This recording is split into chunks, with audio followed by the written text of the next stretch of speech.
वंदे मातरम समस्त को प्रणाम। हापी गुरु पूर्णिमा।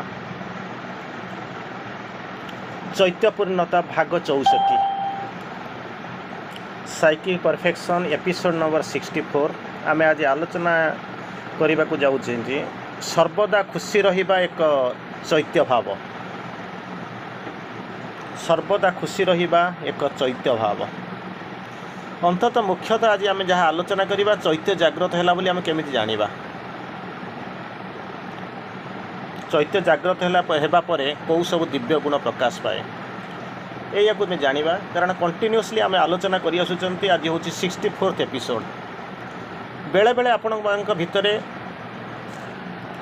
किछि किछि सिम्पटम डेभलप करूँ गोटे क्वेश्चन डेभलप करमी कौन जानवी हो कि ना कौन एमती जीवन सारा दिन सारा बसिक चुली जाली चली भात है कि नहीं तो मुझे जानवा दरकार ना।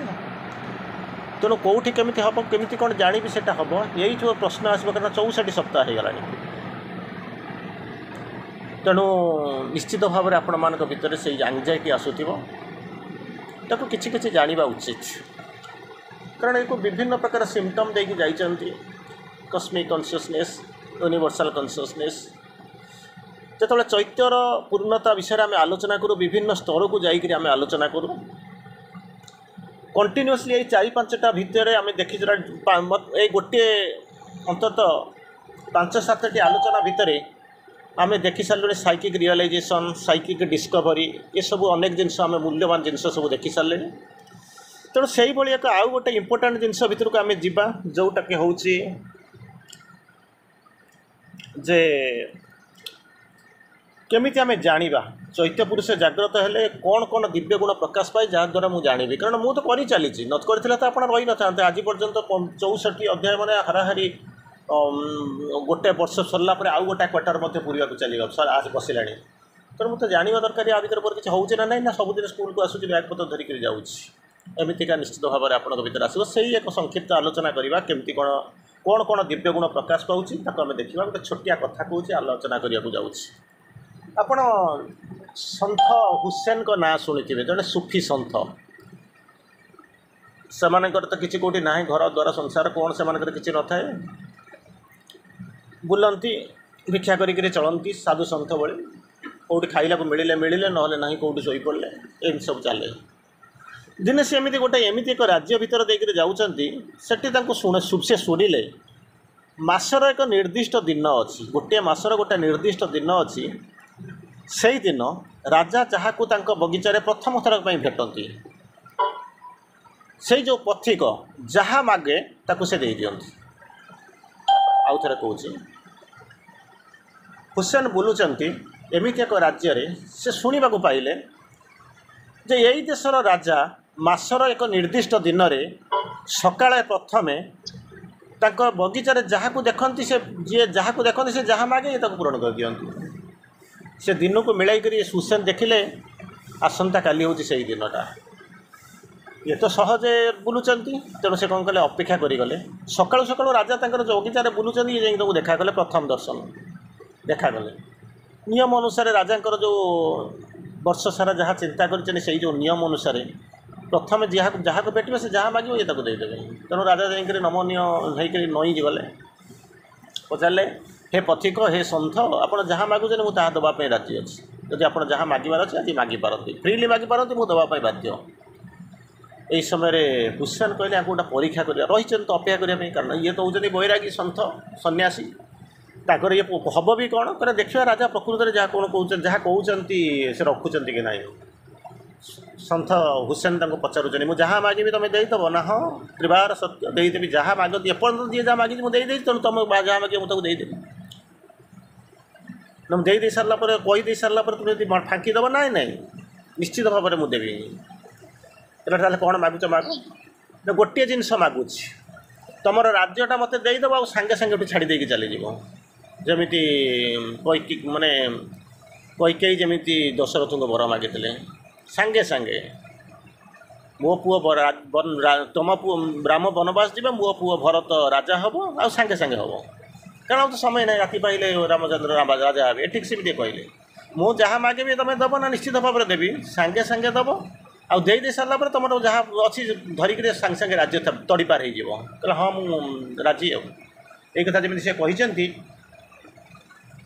सेठू से भाविले बैरागी टेस्ट कर सन्थ हुसैन कौन से करुँच यही समय देखा बेलू राजा खुशी नाचवा आरंभ कले एवं हुसैन को गोड़ धरी पड़गले भगवान को आड़ ऊपर कहते भगवान अनेक दिन यही शुभ मुहूर्त को अपेक्षा करी केतबे यही दिनटा आसिक पहुँच तेणु मोर to the best of my knowledge मुझे जहाँ भावुँ आज ही से दिनटी आसिक पहुँची जाइए अंततः तू मोर प्रार्थना शुणीचु एवं मत जो विराट दायित्व मुक्ति देचु एवं मुझे कौन करी ना मो कम जुआड़े जावा कथा मुझे जुआड़े चली यह कहीकि सागे सागे प्रणाम कले किंतु गोटे कथा कहते हुसैन को आज्ञा मोर राज्य जहाँ राज्य प्रजा संपद सैन्य बाहिनी जहाँ जो अच्छी सबूक तोर इभेन मोर जो अस्त्र वस्त्र जहाँ जो सी भी तोर मुझे सबूक तुमको दे दूसरी कि गोटे जिन कह ना कौन लज्जा निवारण करने मुझे पोशाकटी पिंधि बर्तमान नियम अनुसार जो मुझे दान करदेली से पोशाकटा मोर हुए तेणु आपड़ जब दयाकोरी आपण पोशाकटा जब मत दान करते दयाकोरी जदि आपण पोशाकटा दान करते मुझे पिंधिक चली जाती केवल लज्जा निवारण करने ताहा जदि नदेवे ताल मुझे उल्लग्न होकर चली जावाक राजी अच्छी यही समय हुसैन ऊपर को अनाऊँच कांदुंच कहते ये पृथ्वी में एमती लोक भी दुनिया रोच राजा जे कि जीवनटा को कहते उपभोग कर सी भी एमती के संभव हुए तेणु सागे सागे हसिक आसुच्च कोड़े दौरान कुंडे पकाउंट कहते हे राजा मुझे तुम मत चिन्हना मुझे हुसैन मत लोक सन्थ हुसैन बोलिक लोक डाकती यही हूँ मोर परिचय मुझे सन्थ हुसैन परिचय बोलिक समस्ते से ही परिचय मुझे परिचित किंतु मत लगुच बोधे तुम भाया लोक कहीं जानी ना जदि तुम भाया लोक को आगु जदि लोक जानी था तुम पछरे सन्थ लगाई था राजा लगे न था तेणु मु खुशी हूँ जे तुम परी लोक आज भी रही किंतु लोक चिन्ह ना तेणु लोक चिन्हतु न चिन्हतु मुझे भावुँ निश्चित भाव चिन्हे मुझे तुमको प्रणाम करुच्ची तुम बदान्यता को स्वीकार करुच्ची तुम दानपण को प्रशंसा करुच्ची एठू मुझे चली जाऊँगी यही हूँ गुण यही हूँ गुण आम आलोचना भीतर को जावा कौन आज आम आलोचना करवा आम बारंबार आम से गोटे जिन माँ को मेसेज आम जो गत थर छाड़ी से हूँ कौन सरल हुआ खुशी हुआ नीरव रुह यथासंभव निज कार्य को भल भाव कर सर्वदा मो प्रति निजक खोली दियो ताहा हूँ से जिनस ही तुम आशा करा जाए गत क्लास रे ठीक यही समय होपफुली आम बोधे आशा करूँ आम कटक कल सीडीए आम जा आलोचना करूँ सरी पारि ना आम छाड़ी यही गोटे माँ जो सिंपल जो एग्जाम्पल देते लास्ट माँ आम जो गत थर आम जो आलोचना करते तार शेष ये रही है कौन कहते सरल हुआ खुशी हुआ नीरव रुह कहीं खुशी रहा एक दिव्य गुण ये हूँ कौन ना चैत्य भाव खुशी समस्ते हो पारती ना अचलाचल संपत्ति थाई से खुशी हो पारती ना तेणु कहले सरल हुआ खुशी हुआ नीरव रुह यथा संबंध निजर कार्य को भल भाव कर डू योर वर्क आज बेस्ट आज पॉसिबल अधिकांश समय आम कौन कहूँ ना आम भल भाव कहीं पचार आप कम कर हाँ भल कर हाँ से तो साटिस्फाइड ना हाँ माँ गोटे लाइन से कहते when somebody feel satisfied next step towards the grave words जदि आपण को जदि कौन कम जो थे आत्मसंतोष बोलिक अच्छी बोलिक कहीदे मु संतुष्ट बोलिक कहीदे तार पर स्टेप हूँ कौन जानते ना मशाणी की यात्रा श्मशान को यात्रा आपड़ कहे श्मशान संज्ञा कौन सागे सागे मतलब प्रश्न पचारे संज्ञा कौन आपन को कहले आपण मैंने बुझीजे कौटी कहले आम गाँव में श्मशान अच्छी से गोटे अच्छी क्रिमेटोरी ग्राउंड अच्छी से इलेक्ट्रिक चूल्हा सब जोड़ा है सत्यनगर विभिन्न प्रकार संज्ञा आप कहे ना अति बेस कही कौन स्वर्गद्वार को आप देखदेवे क्या मरी जाए श्मशान से जाकर पड़ीदबा गला सरला यह तो ना हाँ कि श्मशान ओरिजिनाल संज्ञा हूँ कौन शवानाम शयनम श्मशानम शव मानकर जो शोई था से हूँ श्मशान शव हूँ कौन ना जी निर्जीव जी मृत सी हूँ शव तारी बड़ीटा जो पड़ी अच्छा मृत कौन ना जो मानकर कौन है जीवन ना जीवन थी भी अन्य मैंने अनेक लोक मृत कि बुझीपारती ना से जमी कृष्ण से कृष्ण जमी अर्जुन को कहले नेरे चला कौन गांडीवा उठा चला युद्ध कर सी कहते मुझे ना या युद्ध करी ना से कौन मरी बोलिक से कौन बंची बोलिक भावुँ कि युद्ध करूँ ना बोलिक कहूँ अरे से मरी सारी से जीवन ना तेणु तू गोटे कम कर तू चला ताद्वारा कौन कर अनेक वर्ष पर तोर जो इतिहास लिखा हम अनेक जुग पर अनेक जन्म पर अनेक इतिहास शताब्दी पर अनेक सहस्राब्द पर लोक जो पढ़े से कहे अर्जुन बोली बोलिक कई गोटे वीर थिला जे कि सिंगल हैंडेडली ऑलमोस्ट युद्धर 90% को युद्ध सारीदेला କିନ୍ତୁ ପ୍ରକୃତରେ ଏମାନଙ୍କୁ ଯାହାକୁ ଦେଖୁଛ ଇଏ ସବୁ ମରିସାରିଛନ୍ତି, ଖାଲି ଚାଲିଲା ବୁଲିଲା ଭଳିଆ ଜୀବନ ଥିଲା ଭଳିଆ ଲାଗୁଛନ୍ତି। ଠିକ୍ ସେଇଭଳିଆ ଶ୍ରୀ ଅରବିନ୍ଦ ମଧ୍ୟ କହୁଛନ୍ତି, in councils and marts, in streets and campus he saw beings who looked like living men. ରାସ୍ତା ଉପରେ, ସହରରେ, ଜନାକୀର୍ଣ୍ଣ ଅଞ୍ଚଳରେ, କାଉନସିଲ୍ରେ, ମାର୍ଟରେ ସେ ଏମିତି ସତ୍ତାଗୁଡ଼ିକ ଦେଖାଉଛନ୍ତି, ସେ ସତ୍ତାଗୁଡ଼ିକ ଜୀବନ୍ତ ଥିଲା ପରି ପ୍ରତୀୟମାନ ହେଉଛନ୍ତି, କିନ୍ତୁ ପ୍ରକୃତରେ ସେମାନେ ବଞ୍ଚି ନାହାନ୍ତି, ମରିଯାଇଛନ୍ତି। ସେଇମାନେ ଯେଉଁଠି ଶୋଉଛନ୍ତି ସେଇ ହେଉଛି ଶ୍ମଶାନ। ଶବନମ୍ ଶୟନମ୍ ଶ୍ମଶାନଂ, ଶବନ ଶବ।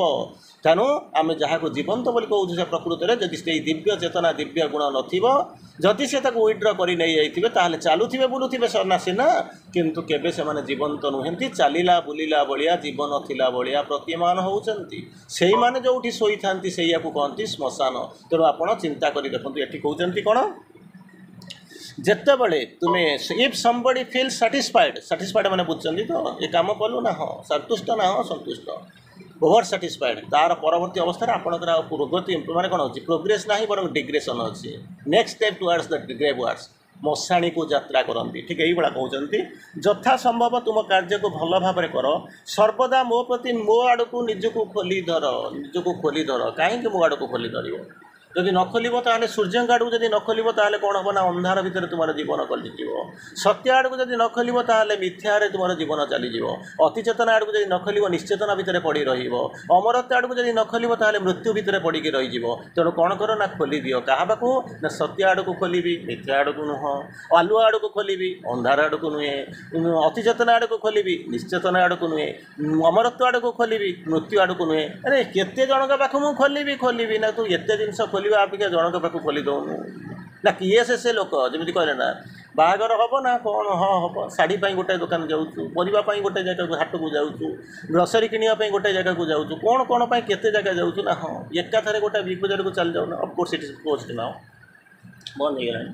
ତୁ ସେଇଠି ଚାଲି ଯାଉନୁ, ଏଇଠି ବରାଦ କରିଦେଇ ଯିବୁ, ତ ଘର ଭିତରେ ଆଣି ସେମାନେ ପହଞ୍ଚେଇ ଦେବେ, ସରିଗଲା। ଆଉ ତ କିଛି ତୋର ନାହିଁ। ଟୋଟାଲ୍ ତୋର ଯେମିତି ହେଉଛି କ'ଣ, ଯାହାକୁ କହନ୍ତି ଆପଣଙ୍କର ଯେମିତି କମ୍ପାକ୍ଟ କରିକି ସେ ଆଣିକି ଦେଇକି ଚାଲିଯିବ, ସବୁ ଯାକ କିଛି ଅସୁବିଧା ନାହିଁ। ଠିକ୍ ସେଇଭଳିଆ ଏତେ ଜିନିଷ ଆଡ଼କୁ ଯିବି, କେଉଁଠି ଅଛନ୍ତି ତାଙ୍କ ରାଜ୍ୟ କେଉଁଠି ମୁଁ ଜାଣିପାରିବିନି, କେଉଁଠିକି ଖୋଲିପାରିବି ନା। ତୁ ଯିଏ ସବୁ ଗୁଡ଼ାକର ମାଲିକ, ସମସ୍ତଙ୍କର ଯିଏ ହେଉଛି ସମ୍ରାଟ, ସବୁ ହୃଦୟର ରାଣୀ ଯିଏ ଅଛନ୍ତି ସେ ଯେଉଁ ମା, ତାଙ୍କ ପାଖକୁ ଟିକେ ଖୋଲି ଦେଉନୁ। ଖୋଲିଦେଲା ପରେ ସବୁ ଜାଗା ହେଇଯିବ। Mother is our goal, if she is attend all is attend. ତେଣୁ ଗୋଟିଏ ଜିନିଷ ମନେ ରଖିଥିବ, ମା ହେଉଛନ୍ତି ଆପଣଙ୍କର ଲକ୍ଷ୍ୟସ୍ଥଳ। ଯଦି ମାଆଙ୍କୁ ଥରେ ପହଞ୍ଚିଗଲ, ମାଆଙ୍କୁ ପାଇଗଲ, ତାହେଲେ ସବୁ ଜାକ ପାଇଗଲ। ମାଆଙ୍କୁ ପାଇଗଲ ମାନେ ଆଣିକରି ଖାଲି ପାଠଚକ୍ରଟି ଖୋଲିଦେବ, ମୁଣ୍ଡେଇକି ବସିଯିବ, ସେମିତି ନୁହେଁ। ମାଆକୁ ପାଆନ୍ତି କେମିତି, ଆଗେ ମାଆକୁ ଜାଣନ୍ତୁ, ପାଇବାର କେମିତି ଅଛି ତାକୁ ଜାଣନ୍ତୁ, ସମର୍ପଣ କରିବା ଶିଖନ୍ତୁ, ଆସ୍ପୃହା କରିବା ଶିଖନ୍ତୁ। କିନ୍ତୁ ବହୁତ ବଡ଼ ବଡ଼ ଜିନିଷ, କିନ୍ତୁ ଅନ୍ତତଃ ଲଭ୍ ଦ ମଦର, ମାଆକୁ ଭଲ ପାଅ। ତେଣୁ କହୁଛନ୍ତି କ'ଣ, ତୃତୀୟ ଜିନିଷ ହେଉଛି ମାଆଙ୍କ ପ୍ରତି ଆଡ଼କୁ ନିଜକୁ ଖୋଲି ଦିଅ। ଏହା ହିଁ ସବୁକିଛି ଯାହା ତୁମଠାରୁ ଆଶା କରାଯାଏ। ଅନ୍ୟ କିଛି କରାଯାଉନି। କିଛି ଟଙ୍କା ଦେବା ପାଇଁ ଦରକାର ନାହିଁ, କିଛି ପଇସା ଦେବା ଦରକାର ନାହିଁ। ଖାଲି ଏତିକି କର, ସରଳ ହୁଅ। ପ୍ରଥମେ କହିଲେ କ'ଣ, ସରଳ ହୁଅ, ଖୁସି ହୁଅ, ନୀରବ ହୁଅ। ଏଥିପାଇଁ କ'ଣ ପଇସା ପଡ଼ୁଛି? ତାପରେ କ'ଣ କହୁଛୁ, ଯଥା ସମ୍ଭବ ଯେଉଁଟା କାମ ଦିଆହେଇଛି ତାକୁ ଭଲକରି କରିବାକୁ ଚେଷ୍ଟା କର। ମାଆଙ୍କ ପ୍ରତି ଟିକେ ଖୋଲିଦିଅ। ଏଇଟା ହିଁ ଆଶା କରାଯାଉଛି। ବିନା ପଇସାରେ ସବୁ କିଛି ମିଳିଯାଉଛି। ତା ଦୁନିଆ ବି ତ ଆପଣଙ୍କୁ ସ୍ୱର୍ଗ ବି ମଧ୍ୟ ଆସି ହାତରେ ପଡ଼ିବ। ଏଇ ଛୋଟିଆ ଜିନିଷ କରିଦେଲେ କିଛି ବି କରିବାକୁ ନାହିଁ। ତାର ପରବର୍ତ୍ତୀ ଅବସ୍ଥାରେ କହୁଛନ୍ତି, ମୁଁ ସରଳ ହେବି ଯେ, କେମିତି କ'ଣ ସରଳ ହେବି? ବୁଝିପାରୁଛନ୍ତି, କେମିତି କ'ଣ ସରଳ ହେବି? ସେଇ ଯେଉଁ ଜିନିଷ କହୁଛନ୍ତି ନା ସରଳ। ଯେତେବେଳେ ପିଲାଟାକୁ ଜନ୍ମ କରିଥିବେ, ଆପଣମାନେ ଜାଣିଥିବେ, ନିଜେ କେବେ ମା ହେଇଥିବେ, ନହେଲେ ପିଲାଙ୍କୁ ଦେଖିଥିବେ। ଯେତେବେଳେ ଛୋଟ ପିଲାଟା ଜନ୍ମ ହେଇଥିବ କେତେ ସରଳତା ହେଇଥିବ। ମା ବୋଲି କହିଲା ବେଳକୁ ହୃଦୟଟା ପୁରି ଯାଉଥିବ। ବାପ ବୋଲି ଡାକିଥିଲା ବେଳକୁ ତାର ଜନ୍ମ ଯେମିତି ସାର୍ଥକ ହେଇଯାଉଥିବ। କିଛି ଦିନ ଚାଲିଯିବା ଆରମ୍ଭ କରିବ, ସେ ଏମିତି ଏକ ଅବସ୍ଥା ଆସିକରି ପହଞ୍ଚିଲେ, ଯାହାକୁ କହନ୍ତି ଏଜ୍ ଅଫ୍ ଫ୍ରିଡ଼ମ୍। ଏଜୁକେସନ୍ ଆପଣମାନେ ପଢ଼ଉଥିବେ ପିଲାମାନଙ୍କୁ, 14ରୁ 20 ଯେଉଁ ବୟସ, ସେହି ସମୟରେ କ'ଣ କରିବ, ଏକ ସମୟ ଆସିକରି ପହଞ୍ଚିବ ଯେଉଁ ପିଲାଟା ଆପଣଙ୍କୁ ମା କହିକରି ଗୋଡ଼ଉଥିବ, ନ ଦେଖିଲେ ରହିପାରୁନଥିବ, ସିଏ ଆପଣଙ୍କୁ ଦେଖି କହିବ ତୋର ଆସିବା ଦରକାର ନାହିଁ ସ୍କୁଲକୁ, ମୁଁ ମୋ ସାଙ୍ଗମାନଙ୍କ ସହିତ ଚାଲିଯିବି। ସେତେବେଳେ ଛାତିରେ ଛୁରୀ ଚାଲି ଯାଉଥିବ। ଯାହାକୁ ଭାବୁଥିବେ ମୋ ପିଲା, କନଫିଡେନ୍ସ ଥିବ ଯେ ମୋ ପିଲା ଜୀବନରେ କେବେ ମିଛ କହିବ ନାହିଁ, ଚୋରି କରିବ ନାହିଁ, ଠକିବ ନାହିଁ, ଏଇଭଳିଆ କନଫିଡେନ୍ସ ନୁହଁ, ଓଭର କନଫିଡେନ୍ସ ଥିବା ଆରମ୍ଭ କରିବ। ପିଲାଟା କ'ଣ କରିବ ନା ଆପଣଙ୍କର ଭାବନାର ସେଇ ଯେଉଁ ଯୌତୁକ ଗୃହକୁ ନିଆଁ ଲଗେଇ ଦେବ। ମିଛ କହିବ, ଆପଣ ଜାଣିପାରିବ ନାହିଁ। ଠକୁଥିବ, ଆପଣ ବୁଝିପାରୁନଥିବେ। ନିଜ ରାସ୍ତାରୁ ସେ ଭଟକି ଯାଉଥିବ, ଆପଣ ଚାହିଁଲେ ବି କିଛି କରିପାରୁନଥିବେ। ଉପଦେଶ ଦେବା ପାଇଁ ସେ ଦୌଡ଼ୁଥିବେ, କିନ୍ତୁ ସେ ଶୁଣିବା ପାଇଁ ରାଜି ନଥିବ। ତେଣୁ କାନ ବନ୍ଦ କରିଦେଇଥିବ, ନାକ ବନ୍ଦ କରିଦେଇଥିବ, ଇନ୍ଦ୍ରିୟ ଗୁଡ଼ାକ ସବୁ ନୀରବ କରାଇ ଦେଇଥିବ, ଆପଣ ଚିନ୍ତା କରିପାରୁନଥିବେ। ସେତେବେଳର କଥା ଭାବୁଛନ୍ତି ସେତିବେଳେ ଭାବୁଥିବେ ମୁଁ ତାକୁ ଫ୍ରିଡମ୍ ଦେବି ନା ନିଜେ ଫ୍ରିଡମ୍ ହେଇଯିବି, ଏଇଥିବେଳେ ଚିନ୍ତା କରୁଥିବେ। ସେଇଥିପାଇଁ କହୁଛନ୍ତି ଶିଶୁ ପରି ସରଳ ହେବାକୁ ପଡ଼ିବ। ଧୀରେ ଧୀରେ ଧୀରେ ଧୀରେ ଯାଉଥିବେ, ଆଗକୁ ଯିବେ। ବର୍ଣ୍ଣନା ତ ଅନେକ ହେଲାଣି, ଅନ୍ତତଃ 64ତମ ଅତିକ୍ରମ ପାବଚ୍ଛରେ ଆସିକି ଆପଣ ପହଞ୍ଚିଲେଣି, ଆହୁରି ଅନେକ ବାଟ ଯିବାକୁ ଅଛି। ତେଣୁ ସେଇଥିପାଇଁ କହୁଛନ୍ତି ଯଦି ସରଳ ହେବି, କାହା ଭଳିଆ ସରଳ ହେବି ନା ଶିଶୁ ପରି ସରଳ ହୁଅ। ଶିଶୁ ପରି ସରଳ ହୁଅ। ଶିଶୁ ମାନେ କ'ଣ? ଆପଣଙ୍କୁ ଯଦି ପଚାରିବେ ଶିଶୁ ମାନେ ଏ ଯେଉଁ ପିଲାମାନେ ସବୁ ଶୋଇନାହାନ୍ତି, ତାହେଲେ ଯେଉଁ କେଜି LKG UKGକୁ ଯାଉଛନ୍ତି ସେଇ ହେଉଛି ସରଳ ଶିଶୁ, ଆଉ କିଛି ନାହିଁ। ତେଣୁ ମାନେ ୱିଥ୍ ରେସ୍ପେକ୍ଟ ଶିଶୁର ସେମିତି କିଛି ଜିନିଷ ନାହିଁ। ସେଟା ହେଉଛି ଆମେ ତାକୁ ବର୍ଣ୍ଣନା କରିଛୁ, ଗୋଟେ ସିଏ ହେଉଛି ଶୈଶବ, ଇଏ ହେଉଛି କୈଶୋର, ସିଏ ହେଉଛି ଯୌବନ, ଏସବୁ ଜିନିଷ ଆମେ ତିଆରି କରିଛୁ। ତେଣୁ ଶିଶୁ ହେଉଛି ୱିଥ୍ ରେସ୍ପେକ୍ଟ ରିଲେଟିଭିଟି। ତେଣୁ କ'ଣ ହେଉଛି, ଯାହାକୁ କହୁଛନ୍ତି ମା ଯେମିତି କହିଲେ 80 ବର୍ଷର ଯୁବକ ଦେଖିଛି, 20 ବର୍ଷର ବୃଦ୍ଧ ଦେଖିଛି, ସେମିତି ଶୈଶବ ହେଉଛି ଏଇଭଳିଆ ଗୁଣ। ତା'ର ଗୁଣ ସବୁ ଯେଉଁ ଥିବ ଶିଶୁ ପରି ହେଇଥିବ, ତା ଭିତରେ ସରଳତା ଥିବ, ଜଟିଳତା ଭିତରକୁ ପ୍ରବେଶ କରିନଥିବ, ଅନ୍ଧାରତା ଭିତରକୁ ଯାଇନଥିବ, ଠକାମି ବଞ୍ଚକାମି ଏସବୁ ଜିନିଷ ଯାଇନଥିବ। ଏଇ ହେଉଛି ଶୈଶବ ୱିଥ୍ ରେସ୍ପେକ୍ଟ। ଆପଣଙ୍କ ପିଲା ଆଗରେ ଆପଣଙ୍କ ପିଲା ବଢ଼ି ଯାଇ ସାରିଲାଣି, କିନ୍ତୁ ଆପଣ ହେଉଛି କ'ଣ ନା ଦିବ୍ୟ ଜନନୀଙ୍କ ପାଖରେ ଶିଶୁ। ତେଣୁ ୱିଥ୍ ରେସ୍ପେକ୍ଟ ଆପଣଙ୍କ ପିଲା ଭାବୁଛି ଏଟା ହେଉଛି ବୁଢ଼ୀଟା କି ବୁଢ଼ାଟା, କିନ୍ତୁ ଆପଣ ଭାବୁଛନ୍ତି ମୁଁ ହେଉଛି ମୋ ମା ପାଖରେ ସନ୍ତାନ, ମୋ ମାନେ କହୁଛି ଶିଶୁଟାଏ। ଯେଉଁ ଲୋକଟା ଚିନ୍ତା କରି ଦେଖନ୍ତୁ, 3 ଜେନେରେସନ୍ 4 ଜେନେରେସନ୍କୁ ଦେଖୁଥିବେ, ଯେତେବେଳେ ଆପଣ ପିଲାଟାକୁ ନେଇକରି ଯାଇକରି ଆପଣଙ୍କ ମା ପାଖରେ ପହଞ୍ଚୁଛନ୍ତି, ସେତେବେଳେ କହିବେ କ'ଣ, ସିଏ ପିଲାଟା ଉପରେ ବେଶୀ, ଆପଣଙ୍କ ପିଲା ଆପଣଙ୍କ ପାଇଁ ମୂଲ୍ୟବାନ, ତା ପାଇଁ ବି ମୂଲ୍ୟବାନ ଠିକ୍ ଅଛି, କିନ୍ତୁ ସେ ତାକୁ ବିଶେଷ ଅନେଇ ନଥିବ, ଆପଣଙ୍କୁ ବେଶୀ କୁଣ୍ଢେଇ ପକାଇବ, ମୋ ଝିଅଟା ଆସିଛି, ମୋ ପୁଅଟା ଆସିଛି। ଯେତେବେଳେ 2 ଜଣଙ୍କୁ ଧରିକିରି ତୁମ ଆପଣଙ୍କ ମା ବୁଢ଼ୀ ମା ସିଏ ଯେତେବେଳେ ଯାଉଥିବ ତା ମା ପାଖକୁ, ସିଏ ସମସ୍ତଙ୍କୁ 2ଟା ଜେନେରେସନ୍କୁ ଆକ୍ସେପ୍ଟ କରିଥିବ, କିନ୍ତୁ ତାର ନିଜର ଇମିଡ଼ିଏଟ୍ ଛୁଆଟାକୁ ସିଏ କ'ଣ କରୁଥିବ, ଗ୍ରହଣ କରିଥିବ। ତେଣୁ ଶୈଶବ ବୋଲିକି ଶିଶୁ ବୋଲିକିରି ଗୋଟେ ଶୈଶବ ଠିକ୍ ଅଛି, ଗୋଟେ ଏଜ୍ ରଖିଛନ୍ତି, କିନ୍ତୁ ଶିଶୁ ବୋଲିକିରି ଯେଉଁ ଜିନିଷ ମାତୃତ୍ୱ, ଯେଉଁ ମାତୃତ୍ୱ ଅନାବିଳ ମାତୃତ୍ୱ ପ୍ରେମ, ଆର କିଛି କୌଣସି ଧାରା ନାହିଁ, କୌଣସି ସୀମାରେଖା ନାହିଁ। ସେଇଭଳିଆ ଯେତେବେଳେ ଭାବିବେ କ'ଣ ନା ମୁଁ ବଡ଼ ହେଇଗଲେ ଆଉ କିଛି ଅସୁବିଧା ନାହିଁ, ମୁଁ ନଷ୍ଟ ହେଇଗଲେ, କିନ୍ତୁ ସେପର୍ଯ୍ୟନ୍ତ ଯେତେବେଳେ ମୁଁ ନ ଭାବିଛି ସେ ପର୍ଯ୍ୟନ୍ତ ଆପଣ କେବେ ଖରାପ ନଷ୍ଟ ହେଇନଥାନ୍ତି କି ବଡ଼ ବି ହେଇନଥାନ୍ତି। ସବୁବେଳେ ମା ଆଗରେ ସବୁ ପିଲା ହେଉଛି ଛୋଟ ପିଲା, ସନ୍ତାନ ତା'ର। ତେଣୁ ଏଠି କହୁଛନ୍ତି ସରଳତା କେଉଁଠି ଆସିବ ନା ଶିଶୁ ପରି ସରଳ ହୁଅ। ଧୀରେ ଧୀରେ ଧୀରେ ଧୀରେ ଯେତେବେଳେ ଯେତେବେଳେ ବୟସଟା ବଢ଼େ, ଚୈତ୍ୟସତ୍ତାଟା ପଛକୁ ଆସିଯାଏ, ମନ ପ୍ରାଣ ଶରୀରଟା ଆଗକୁ ଆସିଯାଏ। ସେଇଥିପାଇଁ କହନ୍ତି ସେ ସରଳତା ଚାଲିଯାଏ। ସେ ନୀଳ ନୟନେ ନାହିଁ ସାଗରର ବିଶାଳତା ଅଛି। ଯେତେବେଳେ ଛୋଟ ପିଲାଟାକୁ ଦେଖୁଥିବେ, ତା ଆଖିଟାକୁ ଦେଖିଦେବେ, ଚୈତ୍ୟସତ୍ତା ରାଜ କରୁଥିବ, ଯେତେବେଳେ ଚିକ୍ କରୁଥିବେ, ଦିକ୍ ତାରାର ପର୍ବଣେ, ସେତେବେଳେ ମନଟା ପୁରି ଉଠୁଥିବ, କେତେ ସୁନ୍ଦର ପିଲାଟା। କିଛି ସମୟ ପରେ ଦେଖିବେ ତା ଆଖିଟା ଯେତେବେଳେ ଧୀରେ ଧୀରେ ଲାଲ ହେବା ଆରମ୍ଭ କରିବ, କଳା ହେବା ଆରମ୍ଭ କରିବ, ଚମକ ହରାଇବା ଆରମ୍ଭ କରିବ, ଚପଳତା କମିଯିବ, ଶୈଶବ ତାର ଯେତେବେଳେ ଚାଲି ଯାଉଥିବ, ସେତେବେଳେ କ'ଣ ହେଉଥିବ ନା ଠକିବା ଗୁଡ଼ା ଆସିଯାଉଥିବ, ମନ ପ୍ରାଣ ଶରୀର ଆଗରେ ଠିଆ ହେଇଯାଉଥିବେ, ଚୈତ୍ୟସତ୍ତାଟା ପଛକୁ ପଳେଇ ଯାଉଥିବ, କାନ୍ଦୁଥିବେ, କିନ୍ତୁ ଫେରି ଆସିବାକୁ ଇଚ୍ଛା କଲେ ମଧ୍ୟ ଚାହୁଁନଥିବେ କିମ୍ବା ଫେରେଇବାକୁ ମଧ୍ୟ ଚାହୁଁନଥିବେ। ଆଜି ସକାଳେ ଜଣେ ପ୍ରଶ୍ନ ପଚାରୁଥିଲା, ବଡ଼ ସୁନ୍ଦର ଭାବରେ ଗୋଟେ ପ୍ରଶ୍ନ ପଚାରୁଥିଲା, ଆଜ୍ଞା ଇଏ ଯୁଗ କେମିତି ପରିବର୍ତ୍ତନ ହେବ, କେମିତି? ସିଏ ଜଣେ ମଧ୍ୟ ଲାଇଫ୍ ଡିଭାଇନ୍ର ଜଣେ ଜାଣ୍ଟ। ମୁଁ ଯେତିକି ଜାଣିଛି, ଏଇ ଯେଉଁ ଆପଣ ଯାହାକୁ ଦେଖୁଛନ୍ତି ପଢ଼ିକରି କହୁଛନ୍ତି ସିଏ ନୁହେଁ, ମୁଁ ଯେତିକି ଜାଣିଛି ସେ ଲୋକ ତାର ଲାଇଫ୍ ହେଉଛି, ତା ଜୀବନ ହେଉଛି ଲାଇଫ୍ ଡିଭାଇନ୍। ସେ ଲୋକଟାକୁ ମୁଁ ଜାଣିଛି ବହୁତ କ୍ଲୋଜଲି, ମାନେ ମୁଁ ତାକୁ ମିଶିଛି, ନା କହିବାକୁ ଚାହୁଁନି। ସେ ମୋତେ ପଚାରିଲେ, ସୁନ୍ଦର କୋଶ୍ଚିନ୍ଟେ ପଚାରିଲେ, କହିଲେ ଆଜ୍ଞା ଏ ଯୁଗର ଅବସ୍ଥା କ'ଣ ଅଛି, ଯୁଗ ବଦଳିବ ନା କ'ଣ, ସବୁଯାକ ଏମିତି ଲାଗୁଛି? ମୁଁ କହିଲି ଆପଣ ଏ ପ୍ରଶ୍ନ ଆପଣଙ୍କ ଠାରୁ ଆଶା କରାଯାଉନି। କହିଲା ନାଇଁ, ଏ ପ୍ରଶ୍ନ ତ ମୋତେ ବି ଅନେକ ଲୋକ ପଚାରୁଛନ୍ତି। ମୁଁ ଦେଖନ୍ତୁ 4 ପ୍ରକାର ମଣିଷ ଏ ଦୁନିଆରେ ଅନ୍ତତଃ ଆଜି ଆମ ଆଖି ଆଗରେ ଦେଖାଯାଉଛନ୍ତି। କହିଲେ ପ୍ରଥମ ପ୍ରକାର ମଣିଷ, କହିଲେ କେମିତି ମୋତେ ଟିକେ ବୁଝେଇ ଦିଅନ୍ତୁ। ପ୍ରଥମ ପ୍ରକାର ମଣିଷ ହେଉଛନ୍ତି କିଏ, ଟୋଟାଲି ଅଜ୍ଞ, ସେମାନେ ଜାଣନ୍ତି ନାହିଁ। Ignorant like men know not why they live, କାହିଁକି ବଞ୍ଚିଛନ୍ତି, ଜୀବନର ଉଦ୍ଦେଶ୍ୟ କ'ଣ, କିଛି ବୁଝନ୍ତି ନାହିଁ। କିଛି ବୁଝନ୍ତି ନାହିଁ। ଦେ ଇକ୍ୱେଟ୍ ଦ ୱର୍ଷ୍ଟ ଇଲ୍ ୱିଥ୍ ହାଇଏଷ୍ଟ ଗୁଡ୍, ସର୍ବୋତ୍ତମ ସତ୍ୟକୁ ସର୍ବୋତ୍ତମ ମିଥ୍ୟା ସହିତ ସଂଯୋଗ କରନ୍ତି, କହୁଛନ୍ତି ତମେ ଯାହା କରୁଛ ଆମେ ବି ସେଇଆ କରୁଛୁ। ସେମାନେ କିଛି ବୁଝନ୍ତି ନା, ସେମାନେ କିଛି ଜାଣନ୍ତି ନା, ସେ ସମ୍ପୂର୍ଣ୍ଣ ବାହାରେ। ଦ୍ୱିତୀୟ କାଟାଗୋରୀର ଲୋକ ସେମାନେ କ'ଣ କରୁଛନ୍ତି, ଜାଣିଛନ୍ତି କିନ୍ତୁ ଆ ଭିତରକୁ ଆସିପାରୁନାହାନ୍ତି। କେମିତି କ'ଣ କଲା ମୋତେ ବୁଝେଇ ଦିଅନ୍ତୁ, ସେମିତି କାଟାଗୋରୀ କେମିତି ଗୋଟେ ଲାଗୁଛନ୍ତି। ସେ ପଚାରୁଛି, ଲାଇଫ୍ ଡିଭାଇନ୍ ପଢ଼ିଛନ୍ତି, ପଚାରୁଛନ୍ତି, କହିଲେ କ'ଣ ଲାଇନ୍ ଜାଣିଛନ୍ତି?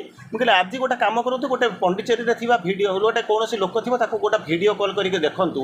ଆଶ୍ରମର ଗୋଟେ ଅଛି ମାନେ ବହି, ମାନେ ଦୋକାନ ଅଛି, ସେ ତା ଭିତରେ ଆଶ୍ରମ ଭିତରେ ଯେଉଁ ଫଟୋ ସେସନ୍ ଅଛି, ରିସେପସନ୍ ପଛପଟେ ଗୋଟେ ଦୋକାନ ଅଛି। ସେଇଠିକି ସେ ଖାଲି ତାର ଆପଣ ଦେଖିଦେବେ, ଗୋଟେ ଲୋକକୁ ବହି କିଣିକରି ପଇସା ଦେଇକରି, ମାନେ ମନି ରିସିପ୍ଟ କାଟିକରି ପଇସା ଦେଇକି ଆସିବା ପାଇଁ ମିନିମମ୍ 2 ଘଣ୍ଟା ତାକୁ ଲାଗୁଥିବ।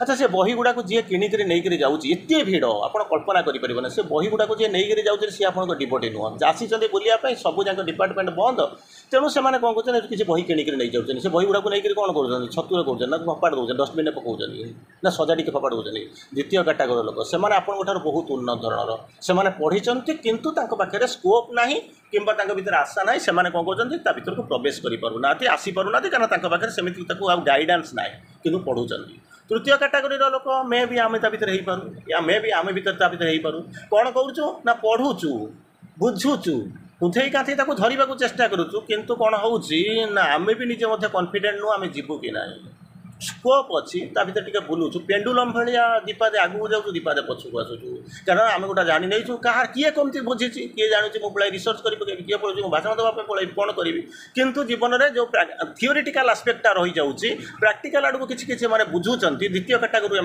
ऊर्ध किंतु से जीवन में प्रयोग करूना चतुर्थ कैटागोरी लोक मैंने चतुर्थ कैटागोरी लोक मैंने जो मैंने कौन करुँच चेतनागत भाव में बुद्धिगत भाव में इच्छागत भाव में अभ्यासगत भाव में से जाऊँगी से तेणु जो नुआ प्रकार जो हम नुआ प्रकार मनीष आसो जो या माँ स्पेशल केयर नहीं जाऊँगी अति मानस वर्ल्ड को जाऊँगी तेणु यही प्रकार ग्रांड वर्ल्ड रू आपण चिंता करेंगे मुझे प्रकृत कौटी ठिया तेणु माँ जो आसिक पहुँचती शिशु परी सरल हाँपाई पड़ो सत्ता मध्य जीवन मध्य संगति स्थापन कर सरलता हूँ सर्वश्रेष्ठ साधन दुईटा जिनस हो जो सरल हम बोल कहीं कहते कौन खुशी हवा ना कौन से जमी कहला गोटे सापटाई थी सी कौन करा समस्त की गोड़ाए दौड़ाए ये सब कौन कर देखिए डरती ता ना बहुत ऑब्जेक्शन है कंप्लेन है सी से दिने जाकर कौन करा गोटे साधु को जाकर पचारा कहला मोर इच्छा ना से साप हूँ विषधर सर्प पॉइजनस किंतु सी जाकर कह तार इच्छा नुहे क्या काटिदेव कामुड़ीदेव तार मध्य गोटे भल गुण अच्छी से कटाकटी कुमड़ा कुमड़ी करने चाहे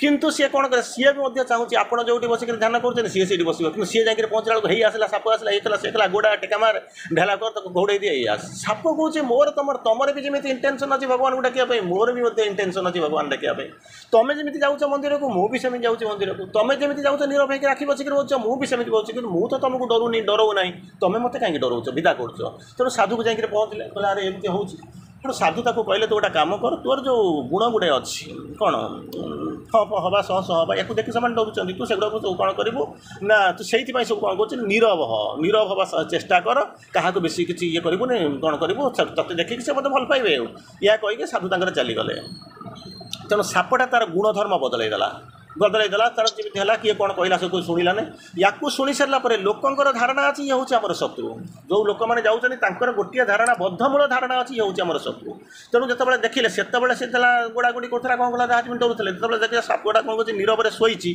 तेणु ये भाविले मैंने चुनी कहला ना जमी मैंने बोधे सापटा किसी प्लां करूँ क्या गोटे सुविधा देखिए काटिदेव तेणु टेका पत्र पकड़े बाड़े सब जमी साप रक्ताक्त होगा खंडिया खाबरा पड़ा आउ कुछ जापारा ना पड़िक रहा यही समय साधु कौन कर बाटे पुनर्बार किसी दिन गला साधु जाऊँ देखला बेलू यही सापटा कंप्लेन करता साधु तार मन कथा बुझीगले बुझी जाकि पचार बाबूरे तू ये कहीं पड़ीचु ना आज्ञा प्रथम कौन होता ना मुझे जाली जाऊँ लोक देखिए डरुले से कौन करता गोटा प्रकार थी द्वितीय कैटागोरी जो आप कहले ये सब डराडरी करूनी ये करनी मुझे जो नीरव रहीगली से कौन कले से नीरवता को मोर दुर्बलता बोलिक भाविले सी भाविले बोधे मुझे रही मोर गोटे किसी प्लान अच्छी तेणु से मारी मुरिक या कहले सेठू से साधु ताको गोटिया कथा कहले बाबूरे ना कौन तत्ते मुझे सरल हाँपाई तत्ते कही मो निष्कपट होती सब जाक कही तू जहाँ कहलु मानिचु मुझे ठीक मुझे साधुवाद दूसरी कि तत्ते तो मुझे गोटे जिनस कही ना कौन तू फँ हबू बोलिक सह सह हबू बोलिक मुझे तो मना कर तू से जिनसा छाड़देलु बोलिक लोक तो सरलता को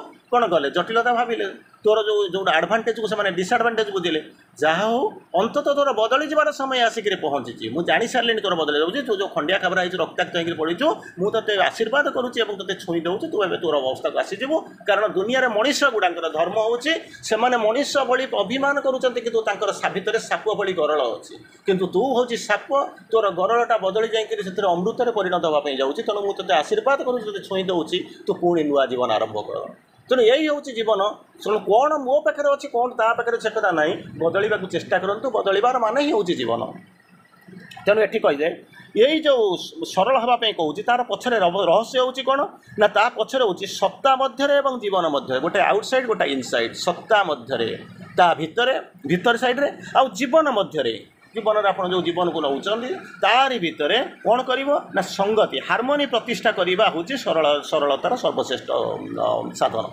ତେଣୁ ଭିତରେ ଆଉ ବାହାରେ ଜୀବନ ଭିତରେ ଆଉ ସତ୍ତା ମଧ୍ୟରେ ଯିଏ ହାରମୋନି ଆଣିକରି ଦେବ ଯିଏ ବାଲାନ୍ସ ଆଣିଦେବ ସେଇ ହେଉଛି ସରଳତା। ସେଇ ସରଳତାକୁ ଆସିବେ। ଏଠି ସରଳତା ନୁହେଁ କ'ଣ ହେଉଛନ୍ତି ତୋଷାମଦ ଗୋଟେ ଅନ୍ଧାର ଗହିରି ସ୍ୱାର୍ଥ ତ ହିଁ ତୁ ଲୁଚି ବସେ ସରଳ ପଥିକ ବାଟରେ ଭେଟିଲେ ଅକାତରେ ତାକୁ ନାସେ। ଲୁଚିକରି ବସିଛି ଆପଣ ଭାବୁଛନ୍ତି ଭାରି ବଢ଼ିଆ ଲୋକଟା ସାଧୁଟା ଚୋରଟା ବଦଳି ଯାଇକରି ସାଧୁ ହୋଇଯାଇଛି। ତେଣୁ ଆପଣ ସେଇପଟେ ଯିବେ ବିଶ୍ୱାସ କରିବେ ତାକୁ ଆଉ ଡରିବେ ନା। କିନ୍ତୁ ସେ ଗୋଟାଏ ସମୟ ତାର ଯେତେବେଳେ ପ୍ରକୃତି ହେବ ଚୋଟ ମାରିବ ହିଁ ମାରିବ। ତେଣୁ କିଛି ଅସୁବିଧା ସେ ନିଜେ ମଧ୍ୟ ମରିଯାଇପାରେ ସେ କଥା ସେ ଜାଣିନି କିନ୍ତୁ ତାର ଧର୍ମ ହେଉଛି ଚୋଟ ମାରିବା। ତେଣୁ ଯେମିତି କହିଲା ନା ସର୍ପ କୂଳେ ଜାତ କଲୁ ମୋତେ ସ୍ୱଭାବ ଛାଡ଼ନ୍ତି କେମନ୍ତି। ତେଣୁ ମୁଁ ଧର୍ମ ହୋଇଛି ମୁଁ ଚୋଟ ମାରିବି ମୁଁ ସେତେ ଜମା ଛାଡ଼ିବି ନାହିଁ। ତାର ପରବର୍ତ୍ତୀ ଅବସ୍ଥା କହୁଛନ୍ତି ମା ତାକୁ ବୁଝାଉଛନ୍ତି କହୁଛନ୍ତି କ'ଣ ସ୍ପିରିଚୁଆଲିଟି ଇଜ୍ ସିମ୍ପଲ୍ କ'ଣ ହେଉଛନ୍ତି କ'ଣ ସୁପ୍ରିମ୍ ସିମ୍ପ୍ଲିସିଟି। ସ୍ପିରିଚୁଆଲିଟିକୁ ମା ବୁଝାଉଛନ୍ତି ଯେ ସ୍ପିରିଚୁଆଲିଟି କ'ଣ ଆମେ ତ ବହୁତ ବଡ଼ ଏখানে ବସି ଭାଷଣ ଦେବା କିନ୍ତୁ ମା ତାକୁ ବୁଝାଉଛନ୍ତି ସ୍ପିରିଚୁଆଲିଟି ଇଜ୍ ସୁପ୍ରିମ୍ ସିମ୍ପ୍ଲିସିଟି। ଆଧ୍ୟାତ୍ମିକତା ହେଉଛି ସର୍ବୋତ୍ତମ ସରଳତା। ସିମ୍ପଲ୍ କ'ଣ ହେଉଛନ୍ତି କ'ଣ ସୁପ୍ରିମ୍ ସିମ୍ପ୍ଲିସିଟି ଖାଲି ସିମ୍ପଲ୍ ନୁହେଁ ସୁପ୍ରିମ୍ ସିମ୍ପ୍ଲିସିଟି ହେଉଛି ସ୍ପିରିଚୁଆଲିଟି। ତେଣୁ ଆଧ୍ୟାତ୍ମିକ ଜୀବନ ଆଧ୍ୟାତ୍ମିକତା ଆଧ୍ୟାତ୍ମିକ ଜ୍ଞାନ ଏସବୁ ଯଦି ଆପଣ କ୍ଲେମ୍ କରୁଛନ୍ତି ତା ଭିତରେ ଗୋଟିଏ ଜିନିଷ ନିଶ୍ଚିତ ଭାବରେ ଆପଣମାନେ ଦେଖିବାକୁ ପାଇବେ ସେଇ ଜିନିଷଟା ହେଉଛି କ'ଣ ସୁପ୍ରିମ୍ ସିମ୍ପ୍ଲିସିଟି। ଆପଣ ତ କିଛି ପରିମାଣରେ ସିମ୍ପଲ୍ ଆଉ କ'ଣ କରିବେ ନା ଆସିଛନ୍ତି ଯେତେବେଳେ ଯେଉଁମାନେ ଯେ ଦେଶ ଯାଇ ଚପଳ ଖାଇ ତେଣୁ ସ୍ୱାଭାବିକ କିଛି ଅସୁବିଧା ନାହିଁ। ଯେତେବେଳେ ଦେଖିବେ ପୋଖରୀରେ ଲୋକମାନେ ସେଠୁ କ'ଣ କରୁଛନ୍ତି ପଶିକିରି କ'ଣ କରୁଛନ୍ତି ନା ମାଛ ଧରୁଛନ୍ତି ଆପଣଙ୍କର ଇଚ୍ଛା ହେଉଥିବ ମୁଁ ଟିକେ ଯାଇକରି ପଶିକିରି ଗୋଟେ ଦିନ ମାଛ ଖାଏ ସେ ହୁଏ ତ ଏମିତି ବି ହେଇପାରେ ଆପଣ ଜମା ନିରାମିଷାସୀ କିନ୍ତୁ ଇଚ୍ଛା ହେଉଥିବ ହମ୍ କିଛି ସେ କମ୍ ନାହିଁ ମୁଁ ବି ଟିକେ ଧରନ୍ତି ମୋର ପୌରୁଷର ମାନେ ପରୀକ୍ଷା ଦିଅନ୍ତି ତେଣୁ ମୁଁ ବି ସେତିକିବେଳେ ଚାଲିଯାଉଛି କିଛି ଅସୁବିଧା ନାହିଁ। ଦେଖିବେ ଗୋଟେ ଜାଗାରେ ଝଗଡ଼ା ଲାଗିଛି ଆପଣଙ୍କର ସେ ଝଗଡ଼ାରେ କିଛି ଲେନଦେନ ନାହିଁ ସେଠି ଯାଇକି ଠିଆ ହେଇଯିବ ଆରେ ସିଏ ତ ତାଙ୍କର ଝଗଡ଼ା ଲାଗୁଛି ଆପଣ ତ ବନ୍ଦ କରିପାରିବେନି ଆପଣଙ୍କର ସେ ସାମର୍ଥ୍ୟ ନାହିଁ କାହିଁକି ବେକାର ସେଠି ଯାଇକି ଠିଆ ହେଇଛନ୍ତି ନା ପ୍ରକୃତି ଟାଣି ନେଇକରି ଯାଉଛି ଯୋଉଠି ନେଇ ସେଠି ଠିଆ କରିଦେବି। ଗୋଟେ ଲୋକକୁ ଚୋରଟାକୁ ଦେଖିଲେ ସିଏ ତାର କ'ଣ ଚୋରି କରିଛି ତାର ଅବସ୍ଥା ଆପଣ କଳ୍ପନା କରିପାରୁନାହାନ୍ତି କିନ୍ତୁ ତାକୁ କ'ଣ କହୁଛନ୍ତି 2-4 ଜଣ କ'ଣ କହୁଛନ୍ତି ମାରୁଛି ପରିସ୍ଥିତି ମାନେ ଟଙ୍କା ନେଲେ ତାର ବୁଢ଼ୀ ମା ବଞ୍ଚିବ ପଇସା ନେଇକରି ଗୋଟେ ପିଲାଟା ଚୋରି କରି ନେଉଛି ତା ସାନ ଭାଇଟା କାନ୍ଦୁଛି କି ସାନ ଭଉଣୀଟା କାନ୍ଦୁଛି ନେଲେ ତ ଗୋଟେ ରୁଟି ନେଇକରି ଦେବ ହୁଏ ତ ସେଥିପାଇଁ ସେ କ'ଣ କରୁଛନ୍ତି ଯେମିତି କହିଲେ ନା ନେସେସିଟି ତାର ଆବଶ୍ୟକତା ଅଛି ତେଣୁ ବାଧ୍ୟ ହୋଇକି ସେ କ'ଣ କରୁଛି ଗୋଟେ ରୁଟି ତାର ଉଠେଇକରି ନେଇ ଚାଲିଯାଇଛି। ବୁଭୁକ୍ଷିତ କିମ୍ ନ କରତି ପାପମ୍ ବୁଭୁକ୍ଷିତ ପ୍ରବଳ ବୁଭୁକ୍ଷ କି ପ୍ରକାର ପାପ ସେ ନ କରିପାରେ ନେଇକି ଯାଉଛି ତାକୁ ଧରିକିରି ସିଏ ତାକୁ ବାଡ଼ଉଛନ୍ତି ଆପଣ ବରଂ ସେଠି ତାକୁ 10 ଟଙ୍କା ଦିଅନ୍ତୁ ସେ ଟଙ୍କା ଗୁଡ଼ାକୁ ନେଇକରି ଅଯଥା ନେଇକରି ଏଣେ ତେଣେ ନେଇକରି ପକାଇ ଦେଉଛନ୍ତି ଯାହାର କିଛି ଅର୍ଥ ନାହିଁ ନଷ୍ଟ କରିଦେଉଛନ୍ତି 10 ଟଙ୍କାଟା ଦେଲେ ଗୋଟେ ଜଣଙ୍କର ଜୀବନଟା ବଞ୍ଚି ଯାଇପାରନ୍ତା ମୁଁ ସେ ସାହାଯ୍ୟ କରିବାକୁ ମନା କରୁଛନ୍ତି କିନ୍ତୁ ମୁଁ ସେ କଥା କହୁନି ୟାକୁ କରିପାରନ୍ତେ କିନ୍ତୁ ପ୍ରକୃତି ବିଷୟରେ କହୁଛି ଆପଣ ତ ଟଙ୍କା ଦେବେ ନାହିଁ କହିଲା ମୁଁ ଭିକ ଦେବିନି ଥାଳ ଭାଙ୍ଗିବି ଇଆଡ଼ୁ ଯାଇକି ତ କ'ଣ କରିବେ 2-4 ବିଧା ପକାଇବା ଆରମ୍ଭ କରିବେ ନନ୍ ଅଫ୍ ୟୋର୍ ହେଡ଼ା କାହିଁକି ତା ଭିତରେ ମୁଣ୍ଡ ଖେଳଉଛନ୍ତି ସେମାନେ ତାଙ୍କର ବସି 2 ଜଣ ବସି କଥାବାର୍ତ୍ତା କରୁଛନ୍ତି ସେ କ'ଣ ଆପଣଙ୍କୁ ଡାକିଦେଲେ କଣ୍ଟା ବାଡ଼ରେ ଲୁଗା ପକାଇକି ଆପଣ ଯାଇକି ଖେଳୁଛନ୍ତି ତାଙ୍କ ମ୍ୟାଟରରେ ମୁଣ୍ଡ ଖେଳଉଛନ୍ତି ଏସବୁ ଜିନିଷ କରିଦେବା ୟାକୁ କ'ଣ ସିମ୍ପଲ୍ ସୁପ୍ରିମ୍ କ'ଣ ୟାକୁ କହନ୍ତି ସୁପ୍ରିମ୍ ସିମ୍ପ୍ଲିସିଟି ବୋଲି କହନ୍ତି। ମୁଁ ନୀରବ ଲୋକ ମୋତେ ଭରସା କରିଛନ୍ତି ମୁଁ ସେଇ କ'ଣ କରୁଛି ସେଇ ଭରସାକୁ ନେଇକରି ମୁଁ କ'ଣ କରୁଛି ନା ବେପାର କରୁଛି ତାକୁ ନେଇକରି ମୁଁ ବେପାର କରୁଛି ସେଇଥିପାଇଁ କହିଲେ supreme spirituality is supreme simplicity ଆଧ୍ୟାତ୍ମିକତା ହେଉଛି ସର୍ବୋତ୍ତମ ସରଳତା।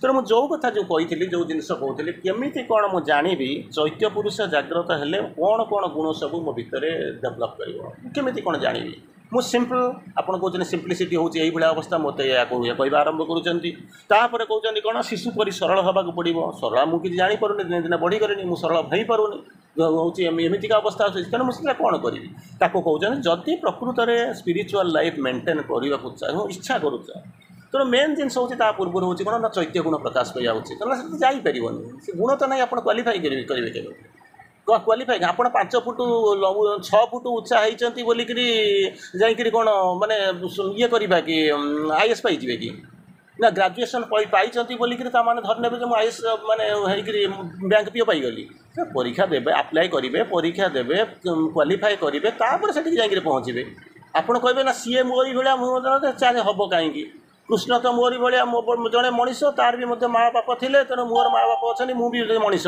ତାମାନେ କୃଷ୍ଣ ଯାହା ମୁଁ ସେଇଆ କେମିତି କ'ଣ ହେବ ମା କହୁଛନ୍ତି କୃଷ୍ଣ ମୋ ସନ୍ତାନ ଗଣେଶ ହେଉଛନ୍ତି ମୋ ସନ୍ତାନ ଆପଣ କହିବେ ମୁଁ ବି ମଧ୍ୟ ମାଆଙ୍କର ସନ୍ତାନ ତେଣୁ କୃଷ୍ଣଙ୍କ କାନ୍ଧରେ ପକାଇ ଗୋଡ଼ ନା ସରି ୱିଥ୍ ଡ୍ୟୁ ରେସ୍ପେକ୍ଟ ତାଙ୍କ କାନ୍ଧରେ ମୁଁ ହାତ ପକାଇ ଚାଲିବି କାରଣ ସେ ହେଉଛନ୍ତି ଅଗ୍ରଜ ବଡ଼ ଭାଇ ସବୁ ଠିକ୍ ଅଛି ତେଣୁ କ'ଣ କରିବେ କୃଷ୍ଣଙ୍କ କାନ୍ଧରେ ହାତ ପକାଇ ବୁଲିବି କେମିତି କ'ଣ ହେବ ଚିନ୍ତା କରି ଦେଖନ୍ତୁ ଭାବି ଦେଖିବା ଦରକାର ଯେ ମୁଁ କେଉଁ ଜାଗାରେ ଠିଆ ହେଇଛି କେମିତି ଠିଆ ହେଇଛି ତେଣୁ ବର୍ତ୍ତମାନ କହିଲେ କ'ଣ ଚୈତ୍ୟ ପୁରୁଷ ଜାଗ୍ରତ ହେଲେ ଯେଉଁ ଗୁଣ ଗୁଡ଼ିଏ ପ୍ରକାଶ ପାଏ ସେଇ ହେଉଛି ଏଇଗୁଡ଼ା ଆପଣ ଜାଣିବେ ଯଦି ଏଇ ଜିନିଷ ମୋ ଭିତରେ ଡେଭଲପ୍ କରୁଛି ସେଇଠୁ ଜାଣିବେ ମୋର ଚୈତ୍ୟ ଗୁଣ କିଛି ପ୍ରକାଶ ପାଇଲାଣି। ସରଳତା। ଦ୍ୱିତୀୟରେ ବିନମ୍ରତା। ମାଆ ଗୋଟେ ସୁନ୍ଦର ବିନମ୍ରତା ଉପରେ ମେସେଜ୍ ଦେଇଛନ୍ତି। ସେଠୁ କହୁଛନ୍ତି ବିନମ୍ରତା ବିନା ମୂଲ୍ୟରେ ମିଳେ, ଯାହା ଦ୍ୱାରା ସବୁକିଛି କିଣି ହୁଏ। କେହି ଜଣେ ଆସିକରି ହୁଏତ ମାଆଙ୍କୁ ପଚାରିଥିବ, ମାଆ ମୁଁ ଏ ପୃଥିବୀଟାକୁ କିଣିବାକୁ ଚାହୁଁଛି। ଏମିତି ପ୍ରଶ୍ନ କେହି ପଚାରିବେନି, କିନ୍ତୁ ମୁଁ ଆପଣଙ୍କୁ କହୁଛି ପୃଥିବୀଟାକୁ କିଣିବାକୁ ଚାହୁଁଛି। ତ ପାଖରେ କେତେ ପଇସା ଅଛି? ନା ପଇସା ନାହିଁ। ପଇସା ନାହିଁ, ମୁଁ ପୃଥିବୀଟାକୁ କିଣିବାକୁ ଚାହୁଁଛି। ତାହେଲେ ଗୋଟେ କାମ କର ନା କ'ଣ? ଗୋଟିଏ ଜିନିଷ ହେଲେ ଏଇଟା ସମ୍ଭବ ନୁହେଁ। ପଇସା ନାହିଁ ତ କେମିତି? ପଇସା ନେଲେ ତ ଚକଲେଟ୍ଟା କିଣିପାରିବୁ ନା, ପୃଥିବୀଟାକୁ କ'ଣ କିଣିବୁ? ତାହେଲେ କହିଲା ମୁଁ କେମିତି କ'ଣ, ମୁଁ କିନ୍ତୁ କିଣିବାକୁ ଚାହୁଁଛି। କେମିତି କ'ଣ ହେବ? ନା ଗୋଟାଏ ଜିନିଷ କଲେ ହେଇଯିବ। ନା କ'ଣ? ଟିକେ ନମ୍ର ହେଇଯା। ନମ୍ର ହେଇଗଲେ କ'ଣ ପୃଥିବୀଟା ପଡ଼ିଯିବ? ନା ହଁ। ବିନମ୍ରତା ବିନା ମୂଲ୍ୟରେ ମିଳେ, ତାକୁ ପଇସା ଦେଇ କିଣିବାକୁ ପଡ଼େ ନା। କିନ୍ତୁ ଥରେ ବିନମ୍ରତା ପାଇଗଲେ, ନମ୍ର ହେଇଗଲେ, ବିନମ୍ରତା ପାଇଗଲେ, ତା ଦ୍ୱାରା ବି ସବୁ କିଛି କିଣା ଯାଇପାରେ। ଏ ବୃଷ କିଣା ହେଇଯିବ, ଇଏ ଯାହା ଦେଖୁଛନ୍ତି ସବୁ ଯାକ କିଣା ହେଇଯିବ। ତୋର ପ୍ରାଣ ପାଶେ ଦେଇଛି ଧରା। ମାଆକୁ ଏ ଦିବ୍ୟ ଜନନୀକି ଆପଣ କ'ଣ ଦେଇକରି କିଣିପାରିବେ? କେଉଁ ଭୋଗ କରିପାରିବେ? କେଉଁ ଧୂପ ଲଗାଇ ପାରିବେ? କିନ୍ତୁ 11 ନମ୍ବର 13 ନମ୍ବର ବୁଝିବାର ବ୍ୟସ୍ତ, ଖୋଜିବାର ବ୍ୟସ୍ତ, ଭାତ ଡାଲମା କରିକରି ଯାଇକରି ବାଣ୍ଟିବାର ବ୍ୟସ୍ତ। କାରଣ ମାଆଙ୍କ ପାଖରେ ଥୁଆଇନ୍ତି କି ଭାତରେ ଭାତ, ଡାଲମାରେ ଡାଲମା ମିଶାଇଲେ କ'ଣ ହେଇଯିବ ନା ସେ ପ୍ରସାଦ ହେଇଯିବ। ଏ ଭଳିଆ ମାନସିକତା ନେଇକରି ମୁଁ ଜାଣିନାହିଁ ଅନନ୍ତ କୋଟି ଯୁଗ ପରେ ଗଲା ପରେ କ'ଣ କେମିତି ବଦଳିବ। ଆରେ ତୁ ତ ନେଇକରି ଗଲୁ, ସେଇଠି ଯେତେବେଳେ ସମର୍ପଣ କରିଦେଲୁ ସେଇ କ'ଣ ଭାଗ ନା? ତୁ ତ ଗଲୁ ସେଠି ମାଆଙ୍କ ଫଟୋ ରଖିକି ଯାଇଛୁ ସବୁ ଯାକ। ନାଇଁ, ୟାକୁ ତୋଳିକରି ନେଇକରି ଯିବି, ଏ ଭାତ ଥାଳି ନେଇକରି ଯିବି, ଲୋକ ଦେଖିବେ, ପାଣି ଫାଣି ନେଇକରି ଯିବି। କାହିଁକି ନା ଜଣେ ଭାଷଣ ଦେଉଛି, ସେତେବେଳେ ଭାତ ଦେଖାଯିବ, ତାକୁ ମୁଁ କହିବା ପାଇଁ ଯାଉଛି ଯେ ବାବୁ ଟାଇମ୍ ହେଇଗଲାଣି ଶୀଘ୍ର ବନ୍ଦ କର। ଏଇ ହେଉଛି ଜିନିଷ। ତେଣୁ ମୁଁ ଜାଣିନି ମୋ ଭିତରେ କ'ଣ ଭକ୍ତି ଅଛି, ମୋ ଭିତରେ କ'ଣ ଅସୂୟା ଭାବ ଅଛି, କ'ଣ ଈର୍ଷା ଭାବ ଅଛି, କ'ଣ ଅଛି ମୁଁ ଜାଣିନାହିଁ, କି ସରଳତା ଅଛି ମୁଁ କହିପାରିବିନି। କିନ୍ତୁ ଏଟା ଡେଭଲପ୍ କରିବା ଉଚିତ। ପ୍ରଥମେ ହେଉଛି କ'ଣ? ସରଳତା। ଦ୍ୱିତୀୟରେ ହେଉଛି ବିନମ୍ରତା। ତୃତୀୟରେ ହେଉଛି ଉଦାରତା। ଚତୁର୍ଥରେ ହେଉଛି ସହିଷ୍ଣୁତା। ପଞ୍ଚମରେ ହେଉଛି ନିଷ୍ଠା, ସିନ୍ସିୟରିଟି। ତାପରେ ହେଉଛି ସାଧୁତା, ନିଃସ୍ୱାର୍ଥପରତା, ଆତ୍ମୀୟତା, ସ୍ୱଚ୍ଛତା। ଏହିସବୁ ଗୁଣ ଧୀରେ ଧୀରେ ଧୀରେ ଧୀରେ ଗୋଟାଏ ଦିନରେ ଆସିବ ନାହିଁ। ଗୋଟାଏ ଦିନରେ କେବେ ଆସିବ ନାହିଁ, କିଛି ବ୍ୟସ୍ତ ହେବା ଦରକାର ନାହିଁ। କିନ୍ତୁ କ'ଣ କରିବେ? ତାକୁ କହୁଛନ୍ତି ଏହିସବୁ ଗୁଣ ଯଦି ଆପଣଙ୍କ ଭିତରେ ଡେଭଲପ୍ କରିବା ଆରମ୍ଭ କରିବ, ଯଦି ସାଇକିକ୍ ଆୱେକେନିଂ ହେବ, ଯଦି ଆୱେକେନିଂ ହେବା ଆରମ୍ଭ କରିବ, ଧୀରେ ଧୀରେ ଦେଖିବ ଏଇ ସିମ୍ପଟମ୍ ସବୁ ଡେଭଲପ୍ କରିବା ଆରମ୍ଭ କରିବ। ସମ୍ପୂର୍ଣ୍ଣ ଭାବରେ ହେଲେ ତ ଏସବୁ ଜିନିଷ ହେଇଯିବ, ତାର ପର ଷ୍ଟେପ୍କୁ ଯିବେ। ଏଗୁଡ଼ା ଯଥେଷ୍ଟ ନୁହଁ। ୱିଥ୍ ଡ୍ୟୁ ଆପୋଲୋଜି ମୁଁ ଆପଣଙ୍କୁ କହୁଛି, ଇଏ ଯଥେଷ୍ଟ ନୁହଁ। ଇଏ ହେଉଛି ଦିସ୍ ଇଜ୍ ଦ ବିଗିନିଂ। ଆପଣ ଜାଣିବେ ଯେ ମୁଁ ଏ ରାସ୍ତାରେ କ'ଣ ହେଲେଣି, ମୁଁ ବର୍ତ୍ତମାନ ଇଲିଜିବିଲିଟି ଟିକେ ଧୀରେ ଧୀରେ ଆସୁଛି, ମୋ ଭିତରେ ଟିକେ ଟିକେ ଡେଭଲପ୍ କରିବା ଆରମ୍ଭ କଲାଣି। ଆଉ ଥରେ କହୁଛି ସେ ଗୁଣଗୁଡ଼ିକ: ସରଳତା, ବିନମ୍ରତା, ଉଦାରତା, ସହିଷ୍ଣୁତା, ନିଷ୍ଠା, ସାଧୁତା, ନିଃସ୍ୱାର୍ଥପରତା, ଆତ୍ମୀୟତା, ସ୍ୱଚ୍ଛତା।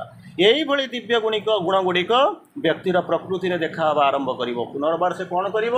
ତାପରେ ଇଏ କହୁଛନ୍ତି ଆତ୍ମୋତ୍ସର୍ଗ, ଆତ୍ମସମର୍ପଣ ଭାବ ଉଦ୍ରେକ ହୁଏ। ଆତ୍ମ ଉତ୍ସର୍ଗ, ଆତ୍ମସମର୍ପଣ, ଏଇ ଭାବରୁ ଗୁଡ଼ା ସବୁ ଉଦ୍ରେକ ହେବ। ଆପଣ ଯେମିତି ଦେଖନ୍ତି ନା, ସମର୍ପଣ ନା କରିଦେଇଛି, ଦେଇଛି, ମୋର ବୋଲି କିଛି ରଖିନି, ହେଉ ଇଚ୍ଛା ପୂରଣ, ଯାହା ବାଛିଦେବ ମୋ ପାଇଁ ଜୀବନ ବା ମରଣ। ଜୀବନ କ'ଣ ମୁଁ ଜାଣିନି, ମରିବା ପାଇଁ ମୋର ଇଚ୍ଛା ନାହିଁ, ତଥାପି ମଧ୍ୟ ମୋ ମାଆଙ୍କ ଆଗରେ ସକାଳୁ ସନ୍ଧ୍ୟାବେଳେ ଠିଆ ହେଇକିରି କହୁଛି ଦେଇଛି। ଏମିତି ସବୁ କିଛି ହୁଏ ନାହିଁ, ଏବେ ସବୁ କିଛି ହୁଏ ନାହିଁ। ଧୀରେ ଧୀରେ ପଢ଼ନ୍ତୁ, ବୁଝି ନାହିଁ। ଅନନ୍ତ ସମୁଦ୍ର ପଡ଼ିଛି, ଗୋଟିଏ ବୁନ୍ଦା ଜୀବନରେ ପ୍ରୟୋଗ କରିବା। ଅନେକ ଯୁଗ ପଡ଼ିଛି, ଅନେକ ଜନ୍ମ ପଡ଼ିଛି, ଠିକ୍ ନାହିଁ। ଏବେ ଯଦି ଆମେ ପ୍ରୟୋଗ କରିବା, ହୁଏତ ଏଇ ଜନ୍ମରେ ବି ହେଇଯାଇପାରେ। କିନ୍ତୁ ବି କନଫିଡେଣ୍ଟ, ହାଭ୍ କନଫିଡେନ୍ସ। ତେଣୁ ହାଭ୍ ପେସେନ୍ସ, ଚାଲନ୍ତୁ। ତାପରେ କହୁଛନ୍ତି ଯିଏ ସ୍ୱତଃସ୍ଫୂର୍ତ୍ତ ଭାବରେ କାର୍ଯ୍ୟରେ ନିଷ୍ଠା ରଖେ ଏବଂ ଛଳନା ନଥାଏ, ସେଇ ହେଉଛି ସରଳ। କେମିତି କହିବେ ସରଳ? କିଛି ନାହିଁ, ମୁଁ ନିରଳ ରହିଛି, କିଛି କାହାକୁ କହୁନି, ପଛରେ ରହୁଛି। କାହିଁକିନା ଆଜି ଗୋଟାଏ ଦିନ କୁହାଯାଇଛି, ଆ ଭିତରେ ରିଲିଫ୍ ସେଣ୍ଟରକୁ ଗଲେ ନୀରବ ରହି ପାଠଚକ୍ର ବେଳେ ଚୁପଚାପ ହେଇକରି ବସିବୁ, ତେଣୁ ମୁଁ ରହିଛି। ସେମିତି ନାହିଁ। ଯେମିତି କ'ଣ ମାନେ କଥାରେ ହୁରି, ଅଣ୍ଟାରେ ଛୁରୀ, ଏମିତି କାମ କରିବେ ନା, ଏମିତି କାମ କରିବେ ନାହିଁ। କ'ଣ କହୁଛନ୍ତି?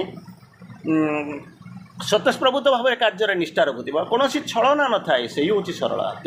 ତେଣୁ ଚୈତ୍ୟଭାବାପନ୍ନ ହେବା ଯେହେତୁ କଷ୍ଟକର, ଏ ସବୁ ଯାକ ଗୁଣ ଯେ ଗୋଟିଏ ଦିନରେ ଆସିଯିବ, ଗୋଟାଏ ଥର ଜଣଙ୍କ ଭିତରେ ଡେଭଲପ୍ କରିଯିବ, ତାହା ନୁହେଁ। ଯଦିଓ କଷ୍ଟକର, ତଥାପି ନିରନ୍ତର ଅଧ୍ୟବସାୟ ଯଦି କରିଚାଲିଥାନ୍ତି, ତାହେଲେ ଭଗବତ ଶକ୍ତି ଆପଣଙ୍କ ଭିତରେ କାମ କରିବା। ଆଉ ଯଦି ଭଗବତ ଶକ୍ତି ଯଦି କାମ କରିବା ଆରମ୍ଭ କରେ, ସିଏ ଯଦି ଆପଣଙ୍କୁ ଗାଇଡ଼ କରିକି ଆଗକୁ ନେବା ଆରମ୍ଭ କରେ, ତାହେଲେ ସେତିକି ବେଳେ କହିବେ ମୁକମ କରୁଥିବା ଆଚଳମ ବଙ୍ଗୁ ଲଙ୍ଘ ଏତେ ଗିରି। ତେଣୁ ସେତିକି ବେଳେ ଯାଇକରି କ୍ଲେମ୍ କରିବା ହେବା ଆରମ୍ଭ କରିବ। ତାକୁ ମୂଳରୁ ଚେଷ୍ଟା ନାହିଁ, ମୂଳରୁ ମୁଁ ଗୁଣ ହାସଲ କରିନାହିଁ, ଜିନିଷ ମୁଁ ଜାଣିନାହିଁ। କେହି ଜଣେ ହୁଏତ ରାସ୍ତାରେ ବା କୌଣସି ପ୍ରବଚନ ଛଳରେ କିଏ ଜଣେ କହୁଥିଲା କ'ଣ ପଙ୍ଗୁ ଲଙ୍ଘ ଏତେ ଗିରି ମୁକମ କରୁଥିବା ଆଚଳମ, ତାକୁ ଶୁଣିଦେଇ ସାରିକିରି ମୁଁ କ'ଣ କରିଛି, ଆସିକରି ଘରେ ପହଞ୍ଚିଛି। ତେଣୁ ଆସିକରି ପହଞ୍ଚୁଛି, ଯଦି ତାର ଯଦି ହେଇଗଲା, ତାହେଲେ ମୋର କାହିଁକି ନ ହେବ? $1,000,000 କ୍ୱେଶ୍ଚିନ୍। ତେଣୁ ଅନ୍ତତଃ ଏବେ ବି ସମୟ ଅଛି, ଆମେ ବୁଝିବା, ଚିନ୍ତା କରିବା। ହୁଏତ ଆପଣମାନେ ନିଶ୍ଚିତ ଭାବରେ ଏଥିରେ କରୁଛନ୍ତି, ସନ୍ଦେହ ନାହିଁ। ଆସନ୍ତା ରବିବାର ପର୍ଯ୍ୟନ୍ତ ପୁନର୍ବାର ଆମେ ଅପେକ୍ଷା କରି ରହିବା। ବନ୍ଦେ ମାତରମ୍। ସମସ୍ତଙ୍କୁ ପ୍ରଣାମ। ହାପି ଗୁରୁ ପୂର୍ଣ୍ଣିମା। ଧନ୍ୟବାଦ।